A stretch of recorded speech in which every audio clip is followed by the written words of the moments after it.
मंच से सभी माननीय अतिथियों को मेरी तरफ से सादर प्रणाम। पीएमसी की तरफ से आदर्श उच्च विद्यालय करवा में संचालक महोदय और बाकी अन्य शिक्षकों के सहयोग से बेहद भव्य कार्यक्रम का आयोजन किया जा रहा है। ज्यादा समय नहीं लेते हुए मैं कुछ महत्वपूर्ण बातों का जिक्र करना चाहूंगा जो अभी के समय में बच्चों, अभिभावकों और शिक्षकों के बीच निकल कर आती है। वो है मैटर ऑफ फैक्ट और मैटर ऑफ ओपिनियन। कभी कभी होता है कि हम लोग जीवन में ऐसी भावनाओं का अनुभव करते हैं जिनसे नहीं मिले होते हैं, उनके बारे में अच्छे विचार आते हैं, और जिनसे नहीं मिले होते हैं उनके बारे में बुरे विचार भी आते हैं।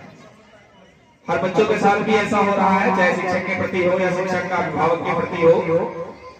इस कड़ी को कहीं न कहीं दूर करने की आवश्यकता है। जब तक हम किसी को गहराई से जान नहीं ले, उसके बारे में टीका टिप्पणी अभी के समय में बेहद सजगता और सतर्कता से करने की आवश्यकता है।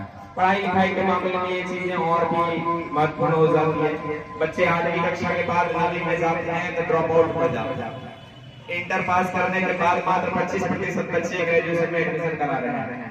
75% रेट ऑफ ड्रॉप आउट का है। तो कहीं ना कहीं ये हम लोगों के लिए चिंता का विषय है। अंतिम मेरा लाइन यही है, पीएमसी त्रिस्तरीय आदर्श उच्च विद्यालय करवा के प्रभारी प्रधानाध्यापक और सीआरसी संचालक महोदय से हमारे एक शिक्षक साथी ने सुझाव दिया था कि एक बार सीआरसी संचालक महोदय को इस बात की जानकारी दी जाए कि हमारे सीआरसी में कई ऐसे बच्चे हैं जो बगैर विद्यालय परिधान के आते हैं और अभिभावक जब विद्यालय आते हैं तो अभिभावक शिक्षकों पर कभी कोई प्रश्न ऐसा उठा लेते हैं कि आप ड्रेस पहन कर आते हैं, बच्चा ड्रेस पहन कर आएगा।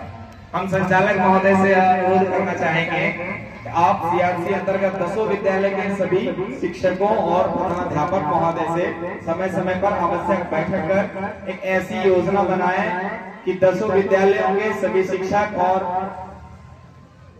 प्रधानाध्यापक महोदय सभी एक जैसे परिधान में आए। इसके बाद हम लोग फिर अभिभावकों के साथ निश्चित तौर पर समन्वय स्थापित कर सभी बच्चों को पूर्णतः परिधान में ला सकेंगे। और भी महत्वपूर्ण चर्चाएं हैं सर, आगे की चर्चाओं में हम लोग की बातचीत होगी। बहुत बहुत धन्यवाद।